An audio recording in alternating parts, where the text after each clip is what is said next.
Local ಕದನ ಬಹುತೇಕ ಚರ್ಚೆಯ ಕೊನೆಯ ಹಂತವನ್ನು ತಲುಪಿದ್ದೀವಿ. ಬನ್ನಿ, ನಾನು ಗೋಮಧುಸೂದನ್ ಆರಂಭ ಮಾಡ್ತಾ ಇದ್ದೀನಿ. ಮತ್ತೆ ಗೋಮಧುಸೂದನ್, ಕೊನೆಯದಾಗಿ ಏನು ಹೇಳಕ್ಕೆ ಬಯಸ್ತೀರಿ?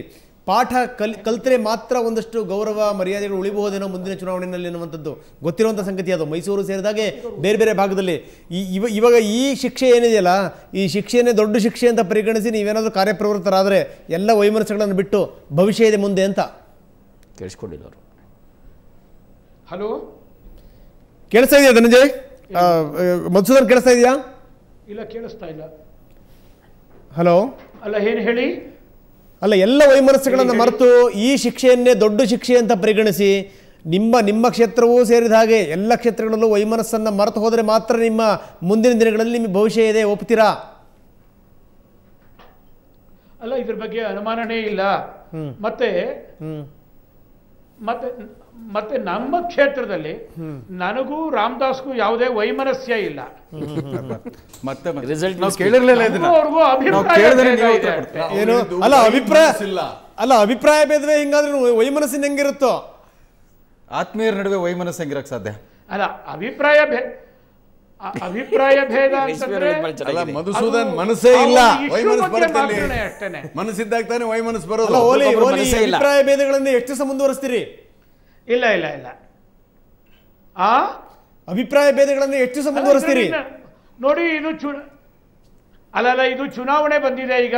ಓಕೆ, ಚುನಾವಣೆನಲ್ಲಿ ನಾನು ಅವರು ಒಟ್ಟಿಗೆ ಒಂದೇ ಪಾರ್ಟಿನಲ್ಲಿ ಇದ್ದೀವಿ. ಓಕೆ, ಅವರ ಗೆಲುವಿಗೆ ನಾನು ಸಂಪೂರ್ಣವಾಗಿ ಹೋರಾಟವನ್ನ ಮಾಡ್ಕೊಂಡ್ ಬಂದಿದ್ದೀನಿ. ಬೆಂಬಲ ಕೊಡ್ತೀರಿ?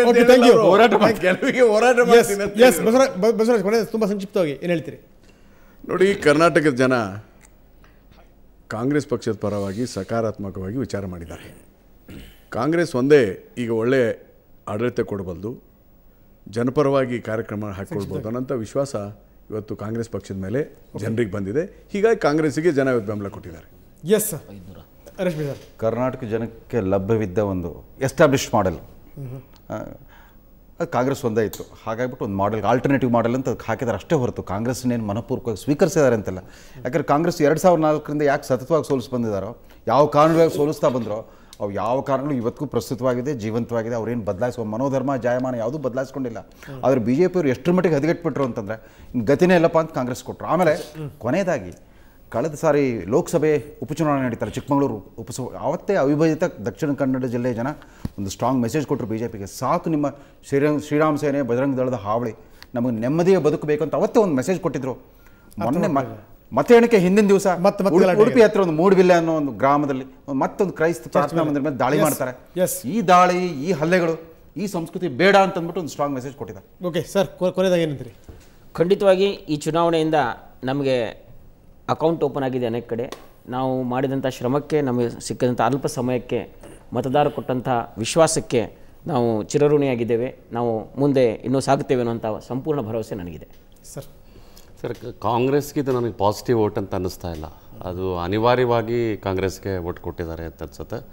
ಅಟ್ ದ ಸೇಮ್ ಟೈಮ್ ನಾನು ಹೇಳ್ದಂಗೆ ಈ ರೀತಿಯ ಗ್ರಾಸ್ ರೂಟಲ್ಲಿ ಬೆಳೀತಾ ಇರೋಂಥ ಪಕ್ಷಗಳನ್ನು ನಿರ್ಲಕ್ಷ್ಯ ಮಾಡೋಂಗಿಲ್ಲ. ಇಂಡಿಪೆಂಡೆನ್ಸ್ ಅತಿ ಹೆಚ್ಚು ಬಂದಿರೋದು ನೋಡಿದ್ದು ಅಂತ ಹೇಳಿದ್ರೆ ಅದು ಮುಂದಿನ ಭಾಳ ಒಳ್ಳೆ ಮುನ್ಸೂಚನೆಯಾಗಿ ಕಾಣಿಸ್ತಾ ಇದೆ ನನಗೆ ಇದರಲ್ಲಿ assembly. Yes, thank you very much sir. ಇಲ್ಲಿ ತನಕ ಮಾತಾಡೋದಕ್ಕೆ ನಾಲ್ವರಿಗೂ ಕೂಡ ಧನ್ಯವಾದ. ಅದೇ ರೀತಿ ಮೈಸೂರು ಸ್ಟುಡಿಯೋದಲ್ಲಿರುವಂಥ ಗೋಮಧುಸೂದನ್ ತಮಗೂ ಕೂಡ ಧನ್ಯವಾದ. Thank you very much. So ಇದು ಲೋಕಲ್ ಎಲೆಕ್ಷನ್ನಲ್ಲಿ ಯಾವ್ಯಾವ ಪಕ್ಷಗಳ ಬಲಾಬಲ ಜೊತೆಗೆ ಯಾವ ರೀತಿ ಒಂದು ಮ್ಯಾಂಡೇಟ್ರಿ ಯಾವ ರೀತಿ ಇದೆ ಅನ್ನುವಂಥದ್ದು. ಆದರೆ ಇದೇ ಫೈನಲ್ ಅಲ್ಲ. ಮುಂದಿನ ದಿನಗಳಲ್ಲಿ ನೀವೇನಾದರೂ ಮೈ ಮರೆತರೆ ಇದನ್ನೇ ಒಂದು ದೊಡ್ಡ ಜಯ ಅಂದ್ಕೊಂಡ್ರೆ ತಕ್ಕ ಪಾಠವನ್ನು ಕಲಿಸ್ತಾರೆ. ಒಂದು ಜೊತೆಗೆ ಜನ ಎಲ್ಲೆಲ್ಲಿ ಶಿಕ್ಷೆ ಕೊಟ್ಟಿದ್ದಾರೆ ಅದನ್ನೇ ಒಂದು ದೊಡ್ಡ ಶಿಕ್ಷೆ ಅಂದುಕೊಂಡು ಆತ್ಮಾವಲೋಕನ ಮಾಡ್ಕೊಂಡು ಸರಿಯಾದರೆ ಮಾತ್ರ ಮುಂದಿನ ದಿನಗಳಲ್ಲಿ ಬೇರೆ ಬೇರೆ ಪಕ್ಷಗಳಿಗೆ ಭವಿಷ್ಯ ಇದೆ. ಇದು ರಾಜಕಾರಣಿಗಳಿಗೆ ಅರ್ಥವಾಗಿದೆ ಅಂತ ಭಾವಿಸ್ತಾ ವಿಶೇಷ ಕಾರ್ಯಕ್ರಮವನ್ನು ಮುಗಿಸ್ತಾ ಇದ್ದೀನಿ.